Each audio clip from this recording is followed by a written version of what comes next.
Doctor Bhupen হাজারিকার বিখ্যাত একটি গান শুনলাম সাগর সঙ্গমে। এই গানটি অত্যন্ত জনপ্রিয়তা লাভ করেছিল উত্তম কুমার অভিনীত ছায়াছবি জীবন তৃষ্ণা থেকে, এবং এই গানটি নিয়ে একটি সুন্দর গল্প আছে।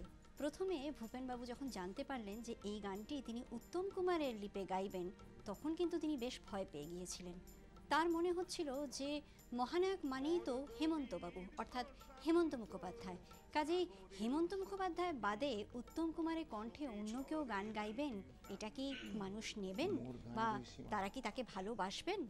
তাই তিনি এই গানটি গাইতে কোনোভাবেই রাজি ছিলেন না। এতটাই ভীতি হয়ে গিয়েছিল যে তিনি প্রায় স্টুডিও থেকে পালিয়েই যাচ্ছিলেন এক প্রকার। আশ্চর্যভাবে উত্তম কুমার নিজে এবং হেমন্তবাবু দুজনেই কিন্তু ভূপেন হাজারিকাকে বোঝান যে গানটির যা কম্পোজিশন, যা সুর, সমস্তটাই কিন্তু তার গলায় ভীষণভাবে মানানসই হবে, খুব ভালো লাগবে যদি তিনি এই গানটিকে কণ্ঠপ্রদান করেন।